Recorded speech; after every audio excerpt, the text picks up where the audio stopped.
We're live on Facebook, so hello And everyone on Xander says Facebook. the stream isn't going at the Stream should moment be right going now. now. Hopefully it'll be going now. There it Yep. goes. All right. Yeah, I guess whenever I hit Facebook and hit this one, it meshed up and didn't click on one of them. So things. So So now we're sorry live. about that, guys. Ah, ha, ha, ha, ha. We are now live Sorry, on Twitch. in the chat, I'm like, yeah, Xander and I together simultaneously. Yeah. So for the people on How'd it Twitch, go? to let y'all know that we got some new equipment, so we can stream some better quality painting stuff. Since I'll be doing that on a podcast, I guess a bunch more. I'll be working on another Blood Bowl, and I started working on a few other things. So other than that, Kathy, what you drinking tonight? The old standby, my Sapphire Gin, which I love so much because I can taste the juniper berries in it. Yum, yum, yum. Mixed with good old-fashioned tonic. No coffee? And I was going to say, and also, of course, coffee. So you're gonna say Although my coffee is almost gone because I've been guzzling it in the pre-ramble. what? Let's see, John. What are you gonna be drinking today? Well, I'm going to start with a shot of my Jim Beam apple that's almost empty. And then follow up with this screwdriver I made that's certainly not too much vodka in it. Not just a little. Does the Jim Beam apple go well with something that has a caramel flavor? I haven't tried with any of the caramel flavor. I've mostly just mixed it with Sprite, and it is very good with Sprite. Because that sounds like it'd be kind of yummy, like caramel apple kind of, you know. Yeah, maybe. I'd have to give it a shot, but I have not tried that. Just A like shot. just Sprite. Ah! Oh Quick, my Gonzo, god. save us. What are you drinking? I am drinking another old Rasputin. To go is my Russian Rasputin. another Imperial Russian Stout. I So didn't even know that was a real song until someone mentioned. I saw it online. I'm like, oh, that's a real song. oh my god, Kidding. Why would I be kidding? because you're with us. All right, fair. But I don't know. I mean, I just never heard the song. I never. All I ever said was rah rah Rasputin and something else, and I'm like, that's lyrics you could make up. Lover of the Russian Queen. Yep. Yeah. Well, guys, Boiled in Lead does that song. I'm just gonna talk about. Yeah. Never mind. I'll stop now. here's everybody. Thanks for coming in, guys. Cheers. Cheers. Cheers. Plancha. Damn, it's a good beer. That's tasty. You're not taking it all at once. No. You're just sipping So, it. the rules of drinking: if someone hands you a shot, and you don't know what it is, or you've never had it before, you take that shit like a shot. Unless know it's what it is- Gonzo, because No. no. No. If you don't know what it is and someone hands it to you, just take it as a shot. Thank you. Take the shot. Trust No. me, it's better. I would agree with you 99.5%, but when someone handed me Uzo and I retch at the smell of licorice, Oh, I'm not doing that. I'm sorry, Damon, I can't do it. oh, no. Oh, that's bad. Okay, I'm gonna go and switch over. We're gonna go to the painting cam. I'm going to get that started up. Yeah. And John, what are we talking about today? God, I have no idea. We're supposed to be talking about something. We're going to talk about like my why camera we is not play on. the games we play. The games we love and why we like them so much. The device is not available. What does that Yeah, even looks like mean? my camera shut down for a second. I'll have to restart my camera. Aw. But we can still hear your dulcet tones, right? Yep, there we go. Got it. Excellent. I just had to. I was tweaking it earlier today to make sure it was working. So let me get over here. Like I said, I'm gonna be working on my Dwarf Blood Bowl that I was working on last week. Sweet. Sweet. Y'all should tell me how this is coming in and if it looks all right, because It looks good. because it'll be right about I here. kind of missed the whole zoom in the camera and everything, but this is much better and immediately good. Yep. Oh, yeah. I got it all set up. Got a nice little arm, so if I need to move it He's around got a bit. beard armor too. No, I'm gonna paint that like hair. I just dry brushed it and didn't care what it looked like. Looks like beard armor, like the Cadoran They're not Khador. They're whatever their Cardon overlords, the steampunk dwarves. Oh, I know what you're Beard talking about. armor. Yeah, I they don't know. like their helmet has like armor covering their beard too. I feel like if I was a dwarf, I'd have to let that shit fly into battle. Yeah, right. You can't cover that greatness up. Well, apparently these guys do. I mean, I guess it's Oh, because they're steampunk and they don't want to get burning they're embers and shit in their they're beard. That they're stuff stinks. they're wussy dwarves in that world. Oh Wussy yeah, wussy I mean, dwarves. well, they're just the opposite of the fire slayers who are like armor, fuck armor, let's go. Oh. All right. So our topic today is why do we play games, and what keeps us playing those games. And we're going to talk about. I know Kathy was going to talk about one that she really liked and was. Hey, check this out. Adepticon Synthetic Series brush. Oh yeah, I've got a few of those floating around here. So, John, let's talk about. Actually, let's go with Kathy because she's really excited about Blood Bowl, and Let's since say we're painting it, we're leading into We Kathy. all were Yeah. we all were just talking about Blood Bowl in the pre-ramble, and John and I have both played that game for years. Yes. And Gonzo is just getting into the new iteration of Blood Bowl with his dwarves.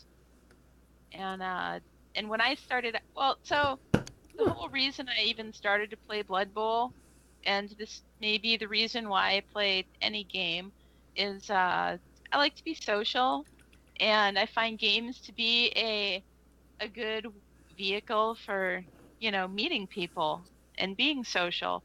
And when I moved down here to live with Jim to Chicago from Minnesota, I didn't know anyone. And he and his friends played Blood Bowl.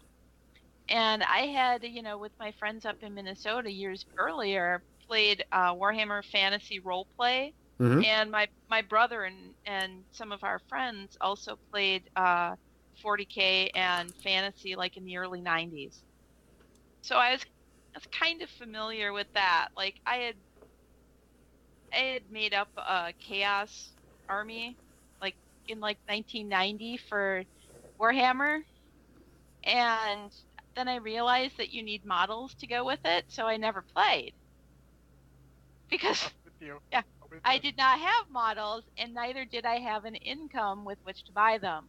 Those books So- came with little cutouts in the back. They didn't do the same thing. It was not the same No. thing. So yeah, so I didn't play, but Blood Bowl, once I was introduced to that, and that was like in 2000 is when I moved down here, and I'm like, well, this seems kind of similar, like the stat line and everything, and the fluff and everything I was familiar with. So, and I watched I watched my friends playing. And I'm like, I think I could do this. This looks like fun. It's half board game, half miniature game. Mhm. I'll give this a try. And so then I had to decide what team to play. They're like, well, what team do you want to play? I'm like, geez, do they have chaos? I like returning to my roots of 1990, way back when I was looking through my brother's fantasy rule books. I like Corn and Beastmen, and that was the first thing I remember. I had Beastmen. It was all Corn. It was Bloodletters. It was Fleshhounds, and so of course my Blood Bowl team was Chaos, Mhm. and I didn't know what the hell I was doing, and You're hitting people. That's what you yeah. Well, with Chaos, that's what you do, yeah. And Yep. it took me a while to figure out that you can only use horns with one blitz? guy on the Yeah. blitz, and I thought that was pretty lame, actually. I feel like that hamstrung the team. Like, why can't all four of your guys, use horns? do. Well, two could if you got the right special play card, so you get a second blitz for one turn. That's If you true. want to go really Yeah. old school. Oh yeah. Yeah. Oh, the special play card. And that was, they were still using the special play cards, those old ones, when I first started playing. Hmm. Those are So great. there were many years of living rulebook after that, in which to make the game better. and I feel like it really was an More improvement. balanced. I wouldn't say Yeah. better. I would definitely Well, say more balanced. more balanced, yeah. True enough. Because that game was a hoot. Like back in the day, like someone could get the right special play cards. Like I drew one, like, oh, I got 3 special play cards. I'm looking, I'm like, all 3 of these stop a touchdown. My opponent is not scoring this game. Banana peel. Yeah. I had one, like, it's like, I've got my, Skaven with long legs and sprint. I'm gonna totally score on turn 1, and I'm like, And banana I'm all peel. like banana peel. Yeah. Oh, look, you You're slipped, fucked. cracked armor, and you're dead. We're done Yep. here. We had It was talking about brutal. that. It was brutal. There was a guy that plays orcs and goblins, and he has a troll, and he had a goblin, and he had the blitz card. So ball was kicked off. He chunked the goblin at the ball. Goblin cut, because you can throw goblins, and chunked the goblin to the ball. Goblin got the ball. Goblin ran in for a touchdown before the game even started. Yeah, Yep. that happens. I have seen that Jim was a master of goblins. He had the goblin team, the Mimes of Moria. And so all his guys were converted and painted to look like French street mimes, including the trolls. Awesome. The trolls had like these little berets, cocked at an angle, and the one had like the cigarette hanging out the side of his mouth, and oh my god, a wine glass in his hand, and that was the good old days. And that's when I had my Nurgle team, because when I started a new team, it was still chaos.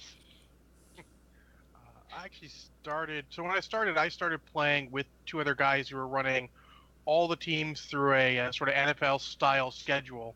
And they just needed more people to switch out and play. There were 3 of us. We ran through that. We learned on, I think we used a minute 30 time turns, which is hectic as crap. Oh yeah. So I learned real quick. And the first team I actually got for myself was actually humans, because this just in, you can actually play football with these rules. Yes. Like, that's what I liked about it. I was getting into football. I hadn't really followed it much when I was younger. But getting into football, got this game, like, you can actually play football. Like, football plays work in this game. Yeah, And oh yeah. I was sold at that point, and I played it for a long time. When I had my store, I ran a couple different long-standing leagues. It was great. It was one of our Monday night go-tos. Yeah. It was good stuff. I haven't played it in years, unfortunately, but That's how I am. We had Wednesday night leagues at the Chicago Battle Bunker. Mhm. And just met some great people there who have become really my closest friends. And it was really due to playing Blood Bowl at the bunker that I even heard of Adepticon or even went to Games Day for the first time. So it really just sort of like opened up everything to us. And we only heard about it because there was a guy who bought one of our painted Blood Bowl teams, and he's from England, and he's like, I'm coming over to the US and I'm going to be like 45 minutes away from your house, so you got to come visit me. that's awesome. Yeah, Blood Bowl was sort of my gateway drug into the bigger miniature game, because actually the guy I was playing with was just one of the guys I played Friday Night Magic with, and Magic Whenever, and he's like, hey, you should go over and try this, because he knew I'd played some minis games here or there. Shock of shocks, I was actually a role player and a card gamer long before I touched miniatures games. Yes. It's actually surprising considering what I do nowadays, but yeah, so that all started there, and played for years. A lot of good, fun times. It's still, like I said, I got rid of a ton of models I gave to my buddy to eBay, but I kept my human Blood Bowl team because they're not going away. Yeah, that's how it is with my Nurgle team. Mhm. Yeah. And Jim still has his goblins. Those aren't going anywhere. I sold my ex-wife's goblin. She gave me permission. She's like, I don't need any of those models anymore. Just get rid of them. Do whatever you want. So I'm like, all right. I'm not going to keep the goblins. Just keep the humans. No point in keeping more than... I mean, like I said, I haven't played it in years. Mm-hmm. 2010-ish was the last time I played. That was a league at the old GW headquarters.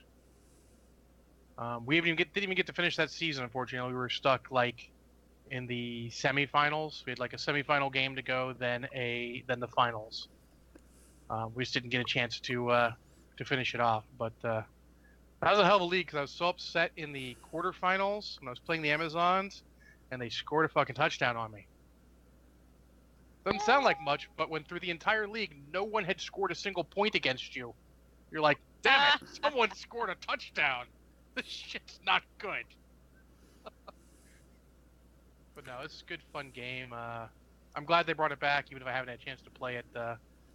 It's just weird locally. Not all this stuff comes up.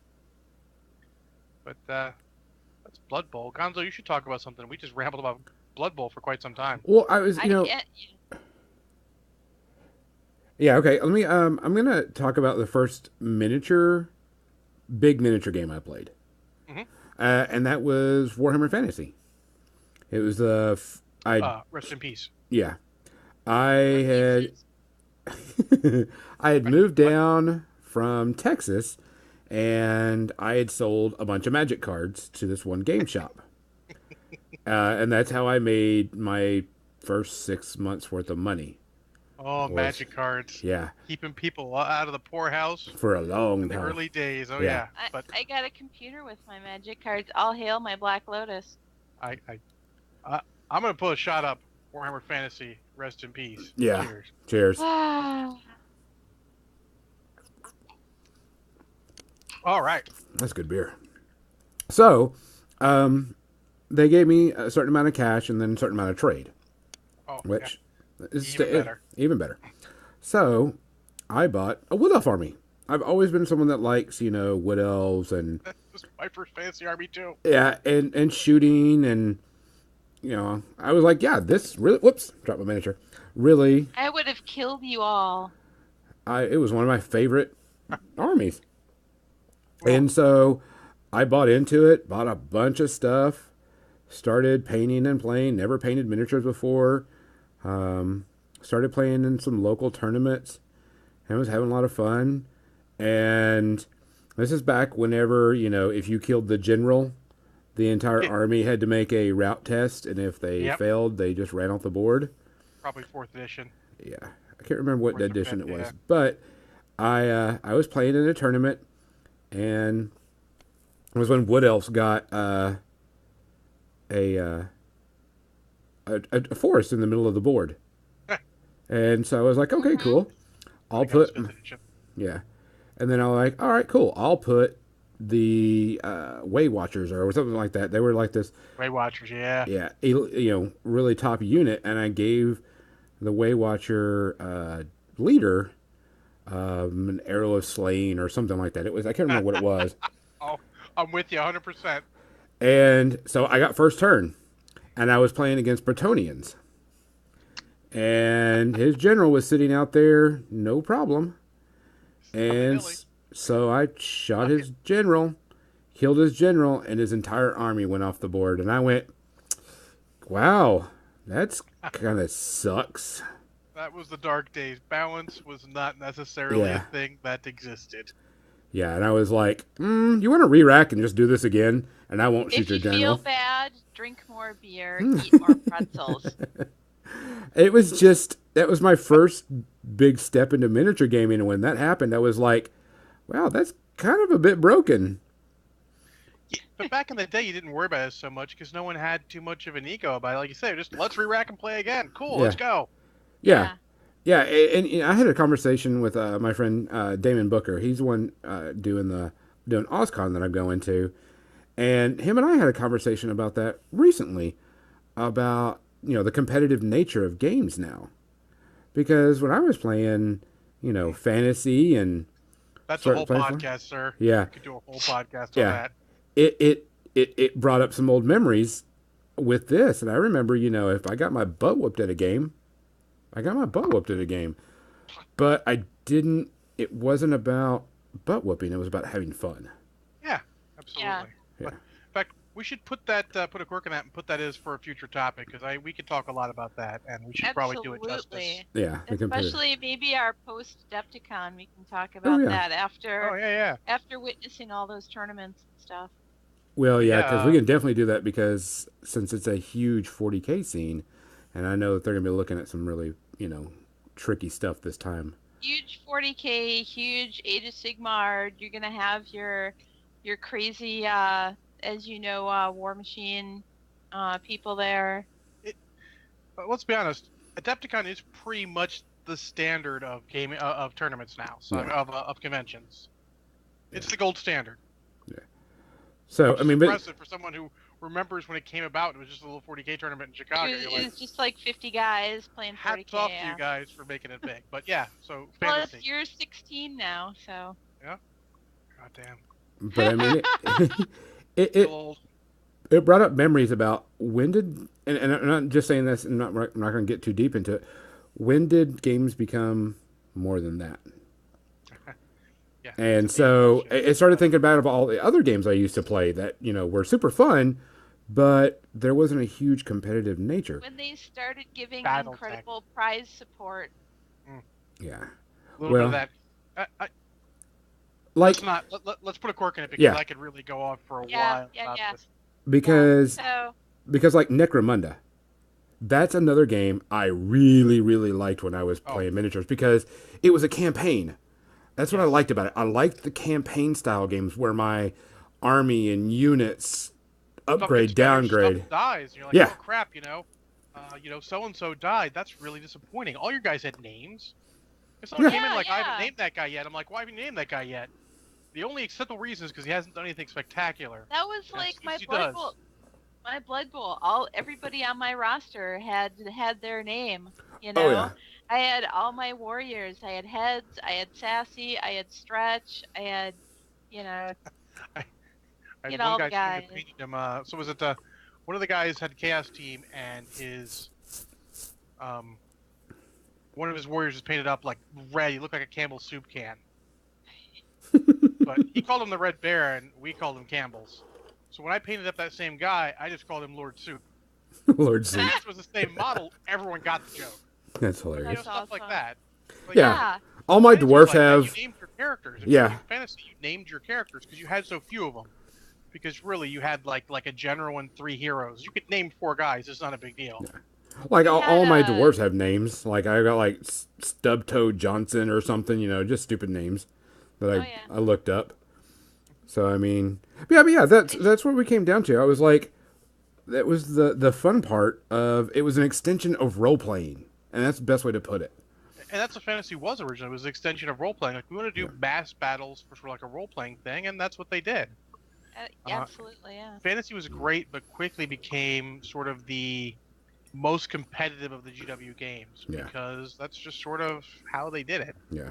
I mean, it lent itself. It was a very precise game, and I What- think that's why GW let it go is because that's not where they wanted to go anymore, hmm and the players wouldn't let it go, no matter what they did. Because I actually didn't dislike 8th edition with like the weird terrain, ghost fences and crazy shit like that.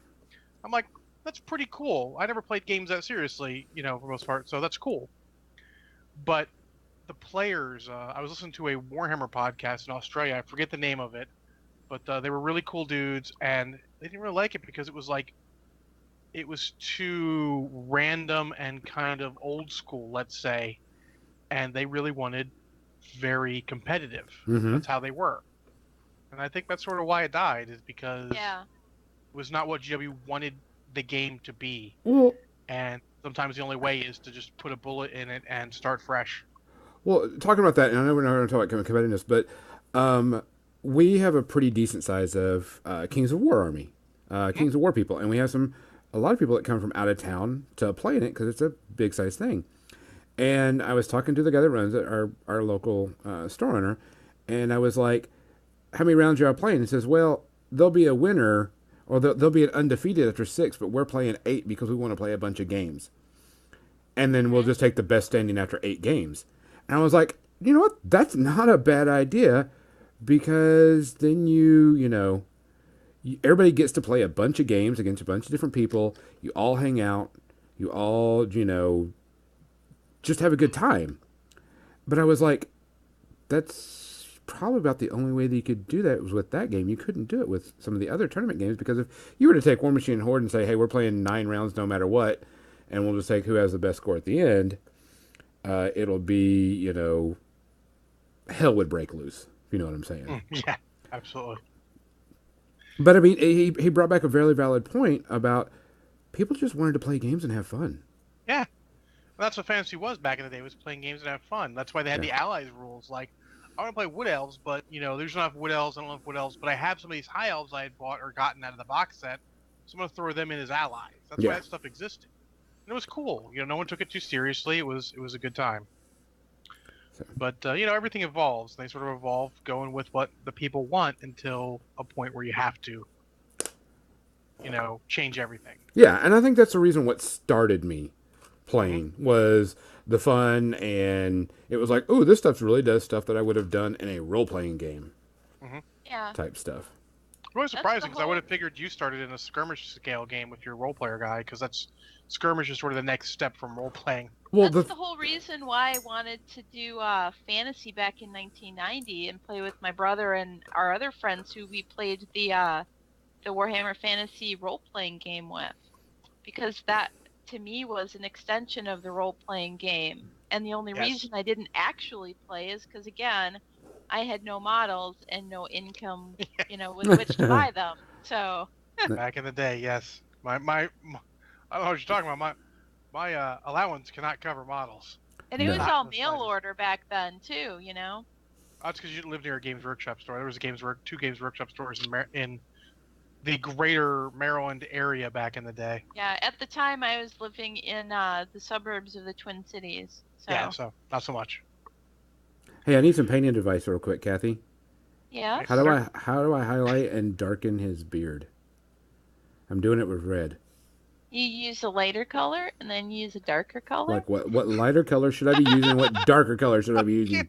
Turd head. Oh, that's exactly what I would have said. That's why we need to hang out, John. I'd take like a skin color for a highlight for red. See, I haven't. Like a sort of peachy light skin color as a highlight because it's not going to be pink that way. Okay. That's what I do on my bases. I do a fleshy color as the highlight for them because they're kind of reddish. Okay. That'd work. I mean. And even Keto red highlight. Yeah, I got the Keto red highlight. Think of doing something like if you take Sanguine base and water it down a bit, that'd give you a good deep. That's what I was thinking. As doing that was a Sanguine highlight as my darker and just like make it as a wash. Why are you asking me then? I was asking. I would even take it in a crazy world, and here's what I do because I'm crazy. Take a little black with your red, like you were saying you like to do. For a shading. Just take a tiny bit of black and add that to your red to get your dark color. Okay. Let's do that. And then after you do that, do your highlight after. And do it with, what's that Privateer Press flesh tone? Like, I don't see it on my carousel anymore. Idrian flesh? Is that the sort of reddish one? The sort of darker Indian sort of tone? Okay. Yeah. I think I got some of that. Idrian flesh. All right. So because it's nice and light, but it's not going to be that crazy orange, bright. Yeah, like red highlight. So we were talking about when we got into game. What's keeping everybody playing games nowadays? Because that's going to be the real kicker. That's something we've got to talk. Oh, sorry. Go ahead. Let me get I want to get the chat rooms what they got into games with. Oh, gotcha. Go ahead. I'll throw a couple comments their way. Comdex Scotty Buddy started with Warzone. You remember Warzone when it first came out? Anyone? No. That's so long ago. That is so long ago. I feel old. I remember Warzone when it came out because the local store I worked at, I was a manager at, actually got it. And man, we loved just having a different option. It was super cool. All metal bottles, totally different than GW. It was really cool to get into. Wasn't that Kev White sculpting those models too? At least some of them. Could have been, yeah. It was a very really cool models. Different feel, which was great. Unfortunately, the rules were, now I would call them mediocre. That's a problem, but it was also a slightly smaller scale, which made everyone excited. But we played the crap out of it for a bit, and then just went back to 40K. Let's see. The Xander Warlord, his first was Mage Knight. My Oh. condolences, Xander. Oh my gosh. I mean- I've only heard the name. I don't know anything about the game. Mage Knight was so I worked at Alliance Games Distribution when Mage Knight came out, and holy crap, it was the biggest thing ever at that time. Oh yeah. I mean, it was a huge deal. It was like kept under lock and key. You know, this guy only gets so many % of his customers. This guy gets only so much % of his customers. It was the biggest of deals. Like seriously. Oh yeah. I remember when that first came out because they were like, Pre-painted models were like yeah. madness. Wait, they're assembled and pre-painted? Holy crap! That was like all the entry-level stuff that people didn't want to do out of the way. Yeah. So it was huge. I remember And that. WizKids has of course played that off into plenty of successful stuff since then, even though Mage Knight isn't still around. Yeah, It's surprising considering how big it was. But Congo says his first was 40K, which is fairly common, especially in the Maryland area, just because we had GW headquarters here for so long. Yeah. I was saying Blood Bowl was my gateway to 40K. 40K was my first real tabletop miniatures game. So I was Space Hulk, Epic, Blood Bowl, then 40K. Because we had a club at the local community college, and Dave Frank, who was a GW Outrider at the time, and as funny as it is, I've met 4 times since then at various different places, which is amazing coincidence and cool. To see someone you've known for so long, but not like one of your close friends, every so often. It's really cool. That's funny. And we got into stuff, and like we weren't really into 40K, but like Epic seemed super cool. So the club got a bunch of Epic in. He showed us Space Hulk. I mean, it's a really weird progression. No, it makes sense to me. I'm looking at Congo's thing about Arena Rex. I own some Arena Rex, and that's a really fun game. And it's got some models real. Are amazing too. Yeah. They're also very soft. If anybody has any of those models, do not leave them in your car on a hot day. They will melt. Yeah. But they are sculpts. I own all 3 of the sisters, Medusa and all of them. Oh yeah, those are cool. Yeah. And those are I some never got into gorgeous. Arena Rex, but it was. Well, it only came out a couple years ago. Yeah, it's really dropped to good. a point where I had a ton of games, so I mean that's Yeah. Like, nothing keeps me away from games more than having a ton of games. Well, and for me, it's the fact that I have those games and I never get a chance to play them anymore. So why would I go out and get a new game to not play? Yeah, that's fair. Yeah, that's sort of the problem I have with Congo is interested in Relic Knights 2.0. I have 2 friends locally who are interested in Relic Knights 2.0. So I got back into Relic Knights 2.0, which we talked about in our Kickstarter episode last week. Check it out. And now I sort of regret it because there's so many games I'm playing. I'm playing Infinity a lot more. Malifaux, theoretically, when Tuesday nights, work out a little better. The local guy I know down at the other store has been out for 2 weeks, and I'm not going to go down there without him because I don't know any of the guys. It's kind of odd to get more familiar with them. So, I mean, suddenly I have all these games I'm working on, and another game is like, oh crap, another game. Yeah. It's the Legion problem. Exactly. Yeah. But so the one I want to talk about is not necessarily a game, but let's talk about a class of games real quick. It's the space battle game. Like which ones are we talking about? Space battle is in dogfights like Battlefield Gothic versus X-Wing versus let's Armada. Let's say Battlefield Gothic scale is the best to go. Okay. Oh, yeah. I actually originally I've always been interested. I always looked at it's actually technically more of a board game, but have you ever seen Renegade Legion Leviathan? Mm-mm. No. Leviathan is one of the first put up by FASA, who was huge back in the 80s and 90s. Shadowrun, Earth Dawn, and all that such. Renegade Legion was their sci-fi property. They did Centurion, which is ground combat with hover tanks, Interceptor, which was fighters, and then they did Leviathan, which is capital ships. And I was just enraptured by capital ship combat. That game was great. So obviously, when the next big thing came out, which was not really about the Gothic, which was Babylon 5 Wars, I was super in on that. I was actually that was put up by Agents of Gaming, and I was a field agent for Agents of Gaming, demoing the stuff like that and all. And I've just loved that sort of scale. And of course, got into Battle of the Gothic when it came out, but that it just didn't hit as big as I hoped it would. Plus, specialist games back in the early 2000s were not loved by GW in general. No. So that sort of game has always been my big thing. So I always look at all those games when they come out, and of course now it's big Armada, Star Wars Armada, Yep. because Firestorm Armada is owned by someone else now. I think Tabletop Combat, is that their name? Yeah, You guys bought that entire property. Yeah, because I own a couple of, I own like all the starter sets to Firestorm Armada when it originally came out. Yeah, I look at that. I'm like, that looks interesting, but it didn't grab me. It lacked that super wow factor. It's very cool, Yeah. but doesn't have that grab wow factor. And of course, Star Wars Armada is Star Wars, and anyone my age gets grabbed by Star Wars. What? So that's the sort of game that I always gravitate to. Like X-Wing, when it came out, I was like, I'm playing X-Wing because, fighter combat, super cool. Did you play Aeronautica when it came out?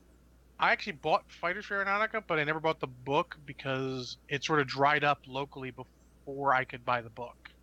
No sooner did I paint my lightning bolts than all of a sudden nobody was playing it anymore. Yeah. I ended up selling those ships a while ago, unfortunately. But, X-Wing's super fun to play. I looked at Star Trek Attack Wing, which is actually worth looking at now again because it's got a new edition out. WizKids is trying to do it right. But until they fix the scale issues, I don't fucking care. And to be fair, the screwdriver's a little more potent than I expected. Talking out my ass a little bit, but scale issues are important with a game like that. You can't have 100%, but like if you put out an Armada ship that was not remotely appropriately sized for like a Superstar Destroyer, we'd all be like, "What's this crap? Get out of here." Mm-hmm. That's always been the sort of thing with that thing. Naval combat's always been interesting, but there's never been a great naval combat game. But that sort of factors into the whole spaceship thing. That's why you gravitate towards it. Like, no naval combat game. Yeah. You can Ships play like of the line, shooting off the Even if you go to the next level, you get like Second Fleet and Fifth Fleet, which were the sort of like Avalon Hill games. But they were like board shit games, which never really grabbed me as much as miniature games. There's something about the tactile feel of miniatures. But those have always been the ones that sort of I gravitated towards when I could. That's sort of why we played Epic, because it was a huge scale. There's something about that huge scale that really attracts people. Well, my first huge scale, of course, I played Warhammer Fantasy. And so whenever, like, Necromunda came out, I was like, balls, I only have to have 10 guys? Hell yeah. You had 10 guys Mordheim's that way perfectly. too. Yeah, Mordheim too. Yeah, We're and talking about converting guys. Like, I literally took a Empire guy, cut the bottom of his legs off, took a Beastman guy, cut him off above the knees, and pinned that guy in. And I'm like, boom, I got a guy with cloven hooves. well, Dude, you and I, we're simpatico. I was just telling John about a conversion I did with one of my Nurgle warriors, where I cut him off at the knees and put toy horse legs on him so that I would have a cloven hooved guy. It's the same thing. It was like this vinyl toy horse, like you get the tube of horses at Michael's. And just cut the legs off. I got a bunch of horse bodies floating around here with no legs. Because we've used those legs for modifying other models too since then. Just to not get too nostalgic, just for a couple minutes, because I know Gonzo wants to get to another part of this topic, but man, I miss those days of converting shit. Like GW, Yes. man. I know it was a business decision. I worked there when you decided not to sell bits anymore. I understand why you don't. Man, it was a bad call. Oh, so much fun conversions. oh yeah. I will take a picture eventually for you, Kathy, at least, of the superhero models that me and my buddy converted up using GW parts. If you can imagine how hard that is. Like, we have a ton of them. And I still have one of those big hardcover catalogs that has all the bits in it. Oh, the catalogs, man, those were such a good sellers. Oh yeah. People love those, and those were a hell to ship. Luckily, we had a box that was decent size. Put the right amount of bubble wrap in, they fit perfectly. You can tell I've been in GW and doing the stuff like that for a while. Like, that's the first thing I think of is like how they were to ship. Like, we had pallets of those things, and they're Yeah, like, you look just in go that out. catalog and you can see all So the cool. crazy weird bits. Anything you would need to convert anything to be anything. Oh, I remember doing that. Like buying lightning claws. Yeah, Yeah. yeah. Or I So- had to get storm bolters for guys. I still remember the product code for lightning claws for Terminators. Yeah, because everybody had to have them, and they were hard to get a hold We of. pulled so many of them. Yeah. You weren't trying hard enough. They like literally those were cast so often it was crazy. Yeah. Like my buddy Bill would be like, I always have this near my table. It never goes back onto the racks because I have to cast it up so often. Yeah. Uh-huh. Well, Man, going back on the subject that we're talking about, we saw the large games coming in like Fantasy and 40K, and then we went to like even War Master, like the large scale games. Yeah. Like crap. Yeah. and then we went back to small games like Necromunda and some smaller things like that, and now we came back to larger style games that are back in, and I won't say back in, but like War Machine and Hordes, it's a lot more miniatures, Yeah, but it sort of No, went full circle because it went 40K and War- Fantasy were the thing. Then it went Necromunda, Mordheim, and whatever. Then back to 40K Fantasy. And that's sort of through lack of support. And then back towards sort of that middle ground. The War Machine and Hordes came in because it fit that. When it came out, it was low model count. Yeah. That was what I always thought of it as, and I didn't realize that it became such a big, I mean, army kind of thing. I always thought of it as being a skirmish game. I didn't realize that they changed the rules so much to include, all these different models. I'll be honest, it should have been. It should have always been low problem, and making infantry so much better than jacks and such was one of the problems with the game. But neither here nor there, not part of this discussion. But Like it's called War Machine because War Machines? you know. I don't even know when I know. I mean, that was the thing that I thought was cool about that, even though I hadn't actually jumped on board yet. Yes. Oh, wow. Someone mentioned I. God, I was excited by mentioning you remembered ordering lightning Oh claws. my god, Monster Apocalypse! A Monster Apocalypse. Yeah, we should Mom probably po- talk about that for a second. Yeah, well, that's 'cause all now got we're- I got tail. some of the- now we're I got coming some of back the to it now. Cthulhu If you ones think right about it, Full circle.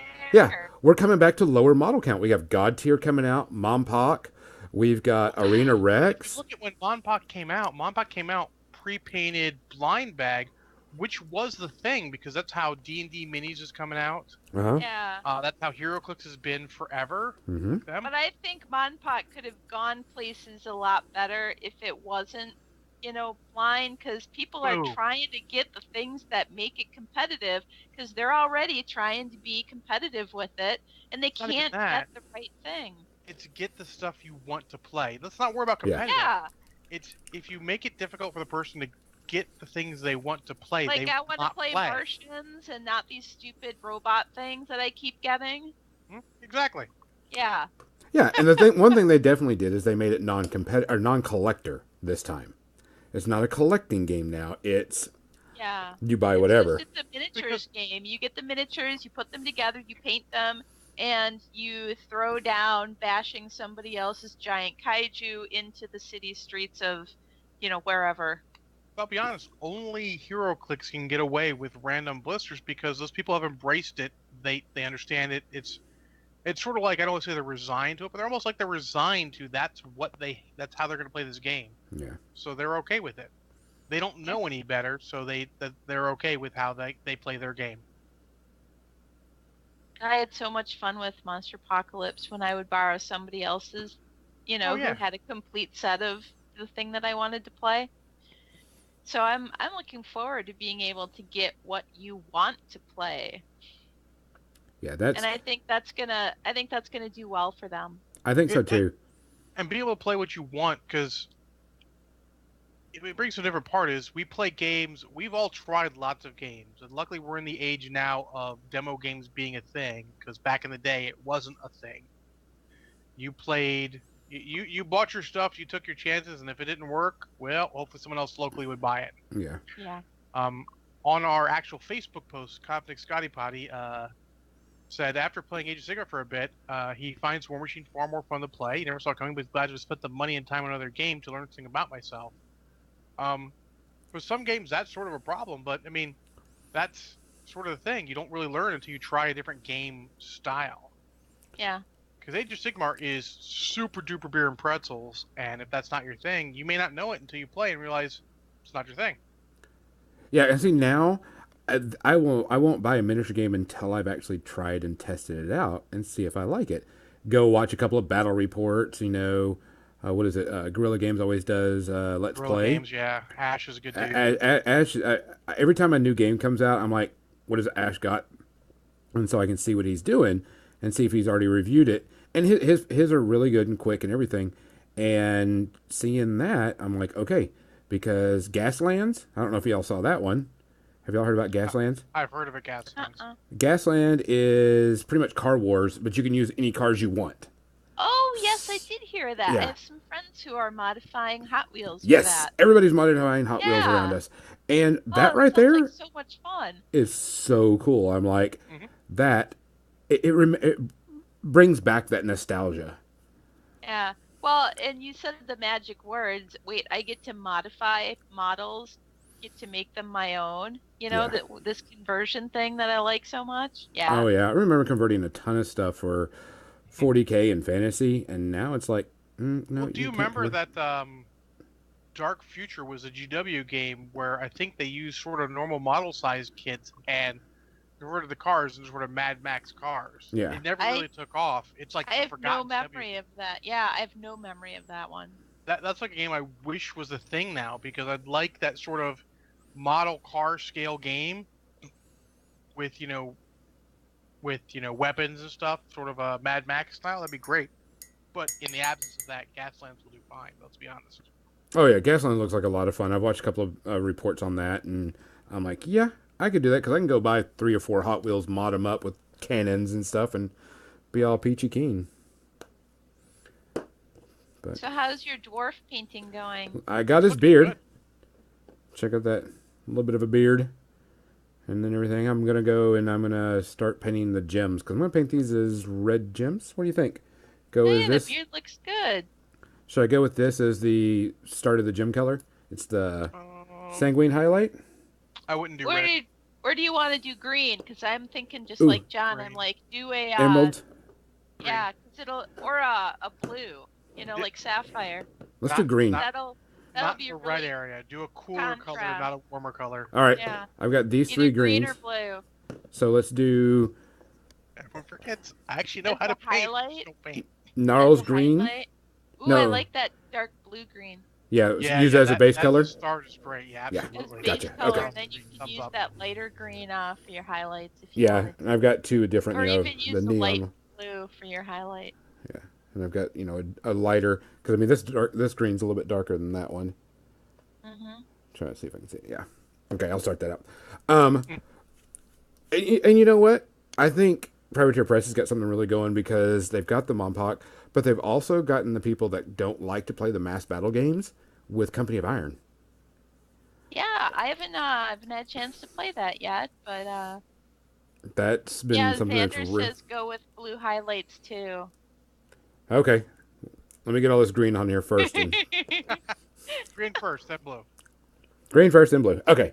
Because that would Um, be nice at a blue green. Sorry Green, to blue, purple, interrupt orange. you. That's the level of weapons, right? Um, I'm packing the Borderlands. so our last bit, what keeps us going in games? Because that's going to be the real kicker. So having tried to play games that have died out, there has to be support for it. I mean, no matter how hard you try, if there's literally no support for a game, it is really difficult to play. And having a local group that plays it Mm-hmm.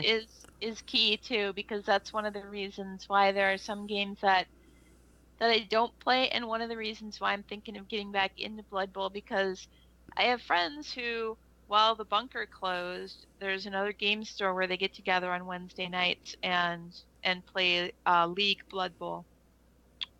that would get me in. Holy moly! That's what we're doing. Like I started playing 40K because the local guys were playing 40K, and because the store didn't have a copy of Company of Iron, but that's neither here nor there. But the guys were playing 40K, so I'm like, I'll get enough 40K stuff to play in this league, and I played in the starter league, and it was great. And now I play a little bit of 40K. I'm playing Infinity because the guys got back into Infinity. Yeah, you just You play know? whatever it is that everybody's playing at the local game store. Well, either you're the leader in the games, like Malifaux. I ran a slow grow league in local store, and I got people to play it. So either you're the leader or you're playing what the other guys play. Yeah. There's only two ways about it. And if you're going to be the leader, make sure that everyone else is on board with you, because you don't want to be the only one there standing there waiting for a game, twiddling your thumbs. And you've got to be prepared to be the one who's explaining rules to everybody else. Yeah. And maybe kind of coaching other people's games so that you can get them on board. You don't have to be a company-sponsored spokesman like like Press Gangers used to be, or like No, you just or anything. But you have to be ready to teach that game because you're the man on the scene. It's just like when you introduce a board game into your regular board game group, you don't just bring the game and say, hey, here's this new game I got, I want to play it, but I've never looked at the rules before. Mm-hmm. And then you spend 2 hours with everybody passing the rule book around before you ever get to play. No, you need to read the rules and be familiar with it ahead of time so you can explain it to your friends. Yes. Xander Roy says, your enthusiasm sells the games to your friends. Absolutely. It actually sells the games to the random people walking by. Yes. I had a ton of people come by because I got done with my Infinity game and I set up my board for our Armada campaign we're playing. I had my fleet out set up in a sort of cool fashion so it looked like it was flying through space, the fighters in front, and then the ships in a formation behind it. I had some people talking about that and asking me questions, so that was cool. But that kind of thing ready, just be ready to be a spokesman for a game you love. You may not be the most vocal or whatever, but just be ready to sell the game, all based on what you love about it. And you'd be surprised if people will be like, oh, that looks interesting. Well, it's like what there's one game that I want to play, and I saw it at Adepticon, and I've seen the book and everything else. It's the one that's and I think John Minos John was talking about it, and I think he played it a couple of times, where you're actually D&D characters. Oh my god, you're playing. It's a miniature game, but your characters. It's like a fantasy Necromunda. Interesting. Frostgrave. Frostgrave. That's what it was. Oh yeah, Frostgrave. And that to me looks I would love to get the balls Osprey fun. Games people on the podcast sometime. That to they me. Put out a lot of stuff where it's like, here are rules. We don't care what models you use. Buy our rule book. Use whatever models you want. Yeah. We've got every genre. We've got. Osprey's great about that. Their models they're not the best models I've ever seen, but they're cool. And their plastic models, like for the cultists that I was looking at, the plastic sprues, are really good. Yeah, they're totally fine. I mean, they're they're fine a lot models. Of fun. They're not going to sell their game off their models. They're selling the game off you can play a game of whatever genre you like. You want space combat game, but Infinity might be too crazy for you. Likely. Here's our sci-fi game. Go do it. They have fantasy, they have sci-fi, they have historical games. They've got modern combat. They've got everything. They've got tons of stuff. I think they've got role-playing even now. I don't know about that. I haven't taken a good look at that, but it's possible. I mean, they put out so many books. It's crazy. Osprey is a big deal. Like, if you ever care about a historical unit in any military ever, check out Osprey. They've got a book for you. I swear. They do. All right, what do we think about this? Look at the green on them. Waiting for the feed to catch up because it's easier to see. Oh, yeah. Yeah, the green looks good. That's going to be nice. Yeah, absolutely. I mean, it should. It clashes well with the orange, which is sort of the point of it. Yeah. Yeah, you want him to show up. Is his armor going to be black, too? Yes, because I've got white numbers to put on his shoulder pads. That'll work. I was going to ask if you're doing freehand on the shoulder pads. I actually used the transfers that came in there, so I'm going to do... Okay, well, that works, too, yeah. Freehand, man. Just throw some comments on what you need to keep playing a game. What our fans say. Congo said, games are snobby or pushy people or no support, he will not play. That is fair. And Games where Xander you don't Warlord know what's says, going on and somebody else cheats yeah, the hell out of the game because well, yeah, you don't know the rules. we had that problem 20 years ago, 30 years. Oh my god, it was almost 30 years ago. Fucking A. Ha ha. 25 years ago with 40K, where only one guy knew the rules and everyone played him and like, oh, we get our ass whooped all the time. Then they went out and bought the rule books, realized he was cheating, and crushed him, and then suddenly had a fun time with the game. Yeah. So keep that in mind. Yeah, so those snobby and pushy people. Yeah, just now, if you like the models for the game or like the idea of the game, see if you can find another part of the group, because very rarely are they all like that. Yeah, There's definitely. bad apples in all bunches. Yeah. Just throw them out. That's what you do with bad apples. Just throw them out. Yep.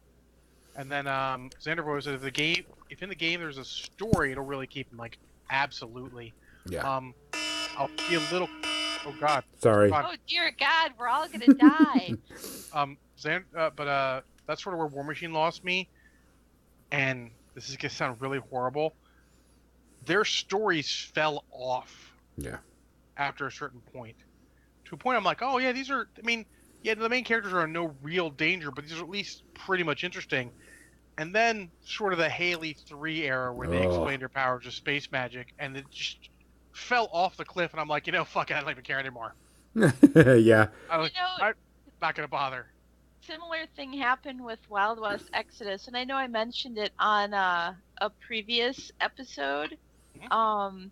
But when War Cradle bought it from Battle Foam, they completely changed not only the rules but the backstory, the fluff of the game. So essentially, it's the same models. It's like the steampunk sort of Malifaux universe. I felt like they were just trying to make Malifaux light.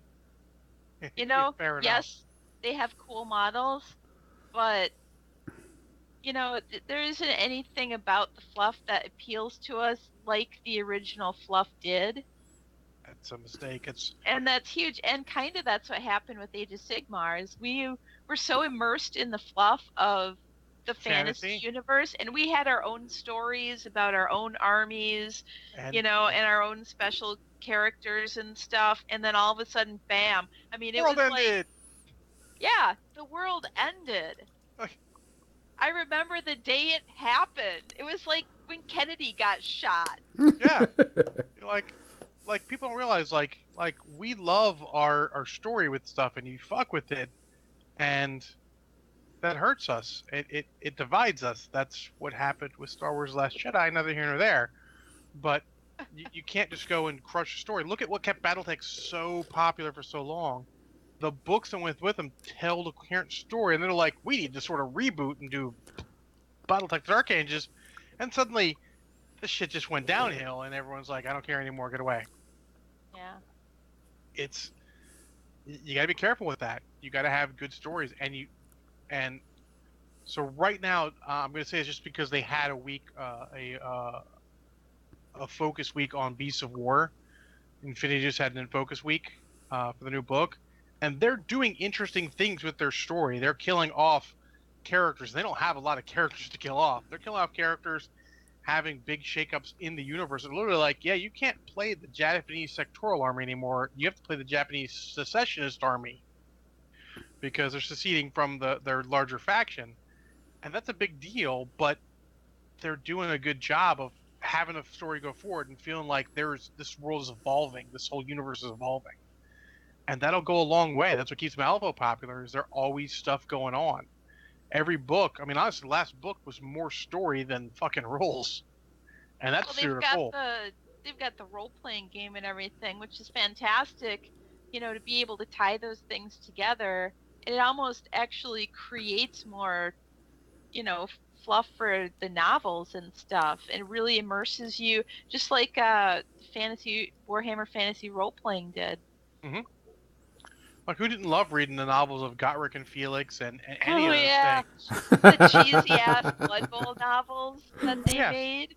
Or even, Cyphus Cain novels for fantasy. Like, those are some of my favorites. I mean, you give I love things some of those DK novels, like the Ravener series and the Eisenhorn. Eisenhorn series was very popular. And then let's talk about Delphin. The Horus Heresy series is stupid popular. Yeah. Like there's something that could have been over in like a trilogy, and they're still going here 10 years later. I can't even. I couldn't keep up. No, Actually. it's impossible to keep up unless that's all you do for reading. But well, there you go. There's a little bit on the games we like. I mean, God, we could probably talk for another hour about the games we like and why we play them. Yeah. But I think we got a good overview because we need to go into the Oh, media section. Hold on. I got like white dots to put on this. Well, you can keep doing white dots while we're doing the media section. Sponsored by Broken End Games. Thank you, Arky Dan. He makes great MDF stuff of all sorts, terrain, base inserts, all that stuff. You should check him out. Tectonic Studios. Yeah, Yes. you said Broken Egg Games. I did. Well, Broken End Games does good stuff they too, but sponsor the rest of our show. I may be slightly drunk. Maybe. Slightly. Those are words I used. Fair enough. I realize I haven't eaten in 6 hours. There's your problem. Plus, so that's probably a problem. Yeah. I don't even understand why you're not working. Why could you not make food? I wasn't hungry. I ate. I watched an episode of Dark Matter. Hey, topical. And ate Hey! a slice of pizza and a garlic knot, and then I have 2 more slices of pizza to eat after I get done with this. I just didn't have a chance to do it beforehand because after that I watched Mortal Kombat for minis and movies, and then did my hobby streak, and then I was suddenly out of time because we lost an hour when I was sleeping. What? Oh, yeah. That happens once in a Yay, while. daylight savings time. Boo. I'm watching Gonzo make white dots. It is making white dots. This how really helped in making his gemstone out. But media section. I'll Tectonic flip Craft it. Studios sponsored. Thank you, Arky Dan. Which you'll see him at Adepticon. Whoop, whoop.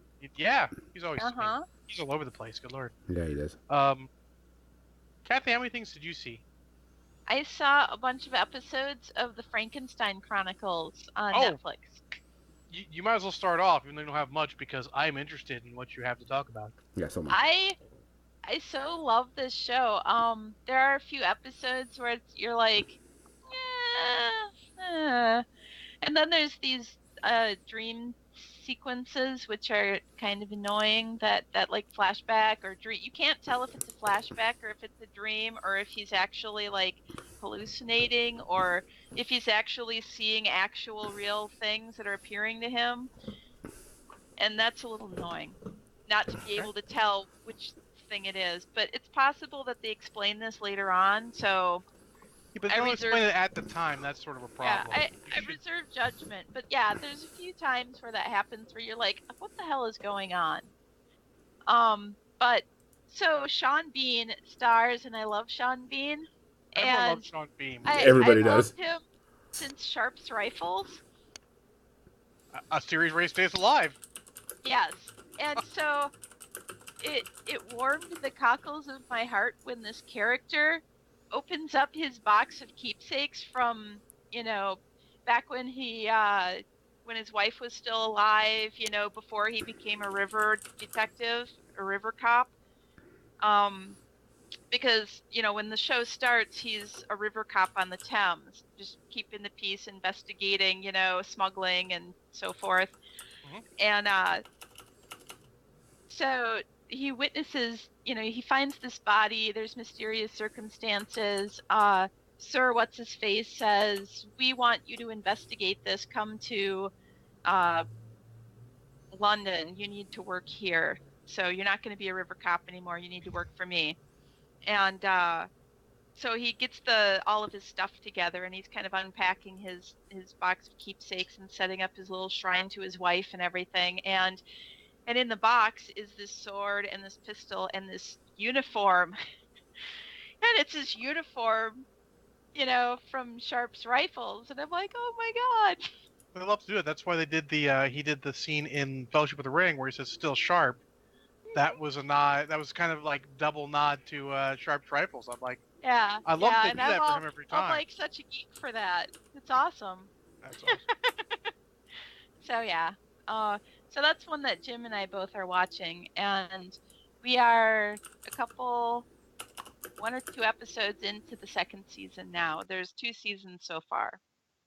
So is it? What would you rate it as? I go a shot at Kraken because those dream sequences or whatever it is that they are a little annoying at times, and there's a couple of slow spots that you got to get through. Okay, fair enough. Overall, it's been really keeping my interest. I want to find out what happens next, and I haven't been able to watch it for 3 days because I've been busy. Are they short seasons or are they like televised 22, 24 episode seasons? Maybe 8 or 10. Okay, so it's like a Netflix season. That's awesome. Yeah. Hey, I want to say Gonzo, thanks for Dick Claw for following us recently, by the way. Thanks, Dick Claw. We Yay. appreciate it. Thank you. Let's see. What did I watch this week? I watched a lot of stuff. I really didn't get to watch a lot. I caught up on a few shows. Of course, I always like watching Booze Traveler. And if you haven't watched it, it's a travel channel thing where he goes around sampling liquor from around the world. I really like it. It's a lot of fun. Plus, I'm an alcohol fan. I'll drink to that. Yep. Cheers. But I I'm mean, drinking tea now. Oh. I'm It's tea time. only maybe halfway through my screwdriver, which is probably for the best. But I didn't get to watch much. I was doing a bunch of other things around there. No, not Dick Claw. Dig Claw. Cobnick, Scotty Potty. I have to take us home. Enunciate. I mean, I watched a crap ton of stuff because Thursday I hang out with my buddy Marshall, putting together models and watching movies. So I was That busy sounds like a fun day. a lot was. this week. holy crap, we didn't even start till 1, which makes it still crazy fun. Oh, so you know what? I'm sorry. I don't want to interrupt you. Right. I really don't have much to talk to because I've been way too busy this week. School's kept me pretty busy. We've had a lot of things going on in school. Monday and Thursday and Wednesday was gaming. Tuesday I kind of chilled out, caught up on some regular TV shows. Friday, got everything ready because we had to leave early in the morning. I had to leave and drive up to a 4-hour drive to a tournament. So yeah, there wasn't much media section for me. I'm sorry.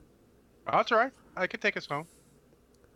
So I do have one other thing that I can say though.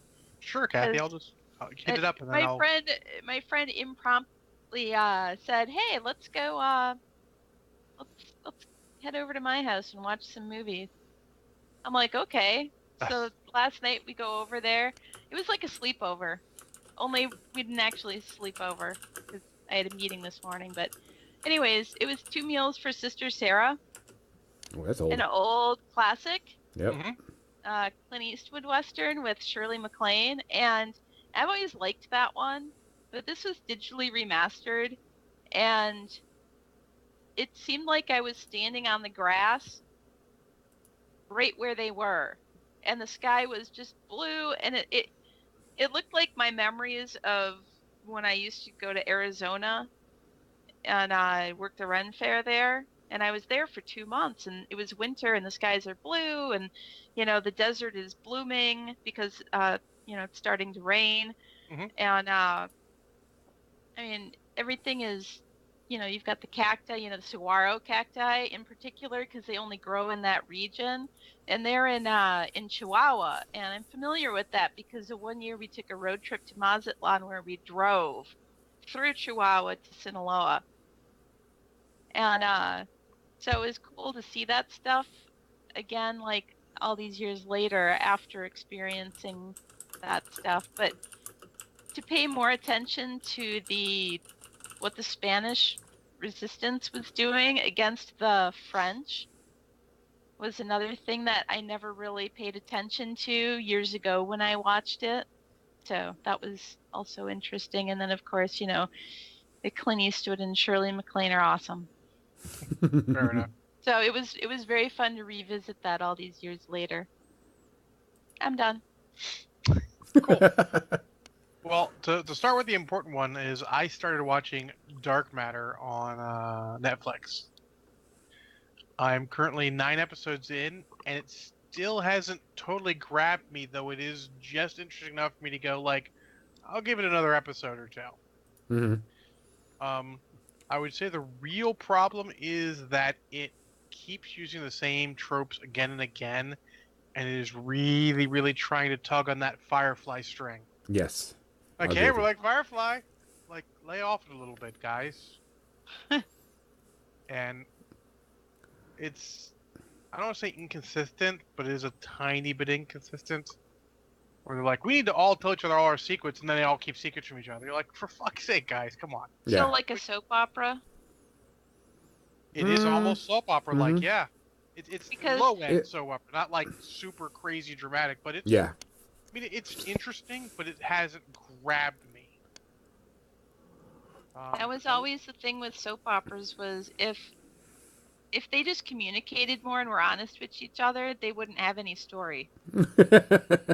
And I'll be honest, I feel like the problem with the series is the fact that it was a made-for-TV series, not a made-for-Netflix series. Because assuming I'm 9 episodes in and it's a 22, 24-episode season, they could have cut that shit down to, half that easy and probably had a really tight, interesting story. Yeah. I'll tell you, the only thing that really made that for my series, it made me as a series, 'cause I watched it when it came out on Sci-Fi and watched it to the series finale, and it really wasn't a series finale, was the android. The android is really good in that. All the characters have enough that I'm like, I'm not fully invested, but I'm interested. Yes.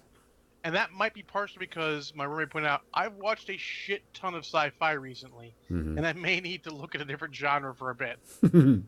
Yeah. Sort of handling that otherwise, where I'm reading Dresden Files. I've got book 1 that a buddy had loaned my ex-wife, that my ex-wife never gave it back, so he bought it digitally, and then she gave it to me when we split. So I have the copy, and he said keep it. So I'm reading that now.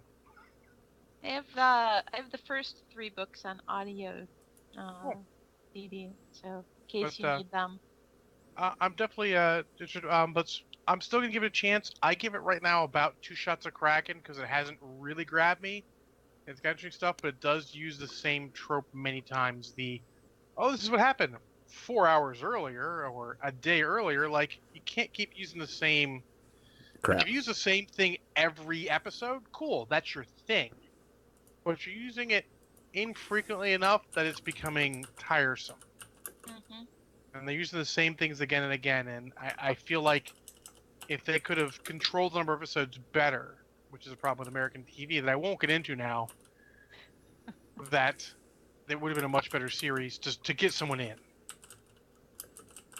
I never got that series. Like, I watched the first episode of Killjoys on Amazon Prime for free a year ago, and that grabbed me, but I didn't have anything else to watch because I had to pay for the rest, and I wasn't going to. That should be showing up pretty soon on Netflix, the next season of that. And they've got one more season left on that, I believe, and they're going to cancel it.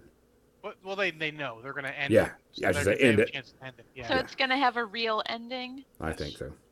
But, like, the first episode of that grabbed me. Yes. The first episode of this was like, I'm kind of interested, but not, like, out of control. Like, honestly, the temptation to put it away and watch season 2 of Stranger Things is very tempting. I would do that. I enjoyed season 2 of Stranger Things. So I just found out that they're going to have another season of the Santa Clarita Diet. Oh, and that show cracked me up. That was pretty funny. And it was unpredictable. You think you know what direction they're going in with this zombie flick, and then they go in a completely other direction. It's like Cabin in the Woods, how you think it's going to be like this, and all of a sudden, bam, it's going in this other direction. Yep. Cool. So on Thursday at my buddy Marshall's house, getting his stuff ready for Adepticon. He's getting his stuff ready. I'm putting together my Infinity models. We're hanging out because he's got the day off. He took a couple days off to make sure he had plenty of time to get his Adepticon army ready. Because he and his crew are always at the team tournament for 40K. Even though he doesn't really play 40K, he's always there. What team are they? Do you know? Team Handsome. Oh, okay. I'm familiar with Team Handsome. Well, go say hi to Marshall and tell him that you're one of my co-hosts. I will have to go stop by then. Marshall is a great dude. He's one of my best friends and an awesome dude in general. So we're sitting there, and I come in, and he's watching Conan the Barbarian on AMC or something like that. And for some reason, they showed the Destroyer first. Then we're into halfway through Conan the Barbarian, and man, the second half of Conan the Barbarian is fucking great. All the slow shit is out of the way, and you're literally just Raise Conan from the fucking almost dead.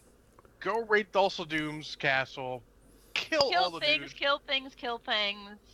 Yeah. Love interests get killed, even though, as funny as it is, he never said anything to his love interest since the first time they met. None of their scenes, aside from the first time they met, did they actually have dialogue together. She would have dialogue, he would not. Now, maybe that's because he's Arnold Schwarzenegger and his English is no bueno. Even though he has one of the greatest prayers to a god ever. Before the big fight scene at the at the Wizards at Mako's place, that was great, and it occurred to me that Subotai is the best sidekick ever. Yeah, maybe second best because Kato, Bruce Lee to the Green Hornet was pretty good, but they're fighting it out for first because he doesn't bitch about stuff.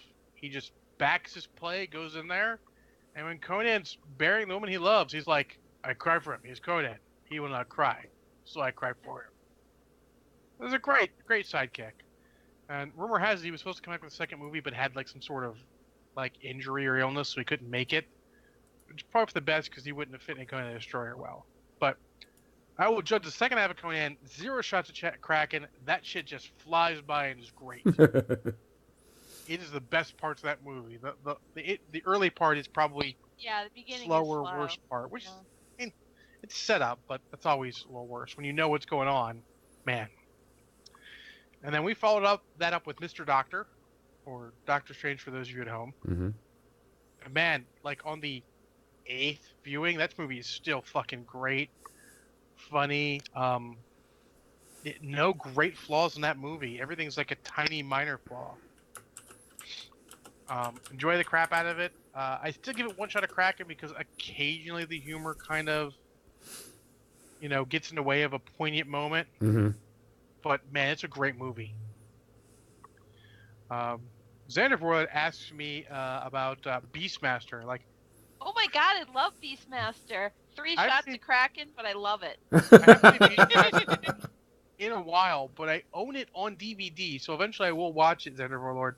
Mark Singer in a loincloth. Mark Singer of V, the miniseries fame. Yeah. Oh my god, V, the miniseries.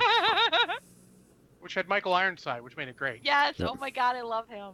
Yeah. V, the miniseries was a thing. I mean, not to get That off topic. was a phenomenon. The It TV was. series, no budget, and sucked. Didn't have any of the original characters. It was still much watched TV for the miniseries. You're like, you Oh, were I there. had to watch all of it. I was a crazy nerd for that show. Oh, I remember. I still am. I remember when it came out, and people were like, "Oh my god, it made national headlines about the baby." Yeah.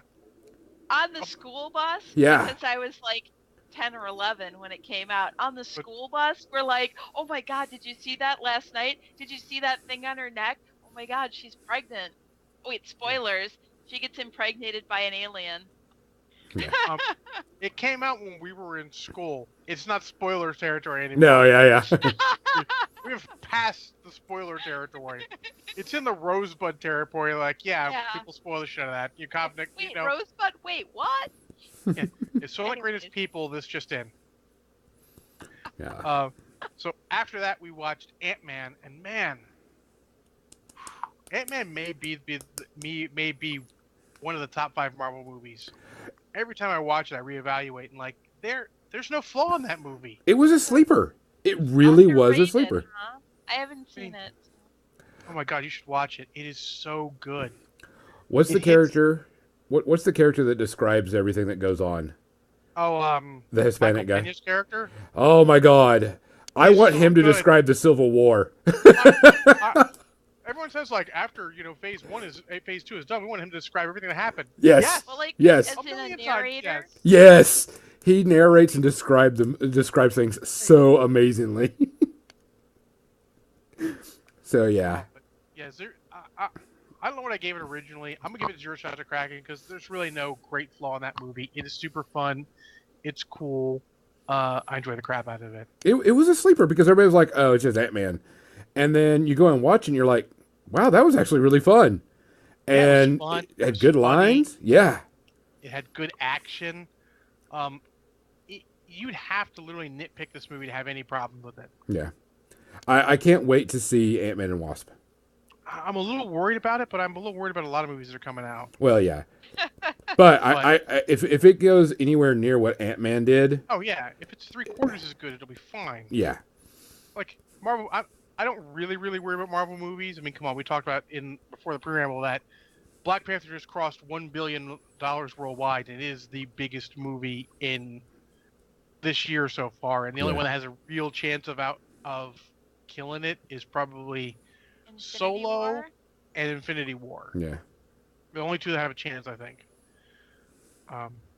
So on Facebook, Kirkbeck says he saw the Netflix presentation of The Outsider with Jared Leto. It was like 1950s time. He said if you like the Cusa and Warring families, it was a good 4 out of 5 stars. And it says there's a good love interest and there's one or two holy shit moments. So check that out if you get the chance. I know I'll that check out anything. I got plenty of time right now. Xander was, or was it, who was it? Xander was talking about Penny Dreadful. I love Penny Dreadful. That was fun. That was on my list. I love who's the lead actor in that? The guy who was in Black Hawk Down, which is Yeah. my favorite movie ever. if You're you gonna have to help me, like, my brain is not braining. I can't brain either. No. Google. I can don't only tell me. think of Helena Bonham Carter. That's it. Hold on. Which is the lady. If you like Oh, wow. typical monster movies with werewolves and all that stuff, Josh Hartnett. Josh Hartnett, yeah. I Yeah. love Josh Hartnett because he's a guy who just does what he wants. Yeah. Like, they wanted him to be Batman. He's like, nah, I don't want to be Batman. I'll do what I want. That's awesome. I respect that in an actor, and he's good in every role I've seen him in. Even, like, the bit part he played in Sin City, he was good. Penny Dreadful was amazing. Just the look and the way they twisted on old style horror monsters, like vampires and werewolves and, Frankenstein and all that stuff was really good. It had some really spooky stuff and, it had some pretty, like, wow, that's pretty freaking creepy. But it was really, really cool. Yeah. I really liked it. Yeah. I kind of sucks that it ended, but they let the series end, though. They didn't cancel it. It got an ending, which was good. Oh, good. Yeah. Not from a business standpoint, but I feel like from an artistic standpoint, you should let every series end. Even a small series like Birds of Prey, if you guys remember from back in the day, got the chance to come back for a 2-hour movie to end everything. What is it? What's the Every Netflix series that's movie should doing get it? that chance. That's Every how movie I should get feel. that A series should have a beginning, a middle, and an end, no matter how well it does. But when it does really well, they want to keep milking that cash cow, so they overextend the writers beyond the ideas that they already had, and they just totally shoot the thing to shit, like they did with Lost. Well, look at I don't know Battlestar what the Galactica. hell Or that look at ended up with. Babylon 5. Babylon 5 was the same way. He yeah. had 5 seasons planned. He's like, we're not going to give you a 5th season. He's like, well, fuck. I'm going to condense the 5th season into the 4th season. It was still really good. Then the 5th season came out, and it sort of like was... He Well, was just wait a minute. Yeah. it was above going through the motions, but it was closer to going through the motions than the high of the 4th season. Jesus. Yeah. Well, it's Yeah. like, what was it? Sense8. If you... Sense8, yeah. Sense8... It's just too expensive to produce. And Yeah. it doesn't matter how popular it was, you can't afford to produce it. But Because... they did give it a 2-hour finale. Okay, fair. Yeah, I was like, yes, give me a finale. That's all I would really ask for. All I want is now. Yeah. I'll back to it because it's on my mind. It helped a lot with Birds of Prey. My ex and I watched that. We loved that series. Was it great? No, but it was one of the first superhero series on TV in the sort of the modern times. It was not the high school bullshit drama of Smallville. It was good fun, and it got a 2-hour finale. I'm like, all right, the series ended. We feel like it ended. We got completion out of it. Yeah. There's so many series I've seen part of that, something happened and I couldn't finish it. Like, say, Burn Notice. I got through so many seasons and I just couldn't, USA fucked something up or my TiVo fucked something up. I'll blame my TiVo. And I couldn't get through the end of it. And it feels sort of incomplete in my soul because I haven't seen the end of it. Yeah. Yeah. It's still a good series. Oh, yeah, Burn Notice was great. Yeah. I feel like it probably should have ended long before it did, but Yeah. It was good. hindsight, 2020. Yeah. Those ones that just dragged out. Leverage had an awesome ending. Yeah, I have the first season of Leverage. I've watched clips here and there. I love everything I see, but the first season is occasionally kind of awkward, painful to watch. There are things here and there that are just like, oh god, next scene, please, next scene. Oh god, okay, we're good. In I have that. general, though, I enjoyed the entire series Oh from yeah, yeah, pilot to final episode. Oh yeah, they made interesting characters who were sort of against stereotypes. You I know, often not thought it would make a great RPG There is. group. yeah, yeah. Margaret Weiss Productions did an RPG of it. Yeah, there is an RPG of it. Like That's awesome. the key with that RPG is stick preservation. Elliot's the hitter, you know. Sophie is the main con woman. You know, if you preserve the stick of anyone, you can run that game in anything modern times. Mm-hmm. But we can do that in another role playing thing when we're talking about stick preservation. It's maybe the most important part of RPGs. But I think we're a far topic for media section. And I think we're probably done. Drifting. Well, it's the end anyways, so we have come to the 8:30 time of our show, which is 9:30. The I'm end. in the proper time zone. Well, I'm a little rambly, to be honest. You're a Eat little. Yeah. it was a good episode. Guys, remember next week we are going to be doing. I'm going to be singing. I'm not sure what we're going to talk about, but we will not be on the week after that because of DEFCON. Throw topics at us. If you have something you want us to ramble on about, Yeah. by all means, throw it at us. Yeah. Yeah. Whether it Send be in us a Facebook message. Tell us. yeah, the main podcast. I mean, I'll even do it from minis and movies if you want it. If you want something specific talked about in a small format, I'll ramble on for a half an hour about whatever you want, man. Wait, well, yeah. If there's something you want us to look at and review or discuss about, like someone brought up Mompoc, I can't wait for it. That's something we can talk about. We'll give your opinion. Trust it. We will. We'll talk a little bit after the podcast, Gonzo. I had something to talk to you about afterwards. Okay. So other than that, guys, take care of yourself. Stay out of trouble. We're out. Out. Bye bye. Why am I drinking more? This is a bad call. I get all my beer. I have 2 slices of pizza. I will heat up as soon as I can stumble down the stairs. Yeah, I got one of my beers. I got most of that miniature painted. I gotta put some grass on it. Not bad. I'm just I wouldn't drive. Like fuck. Not even like no.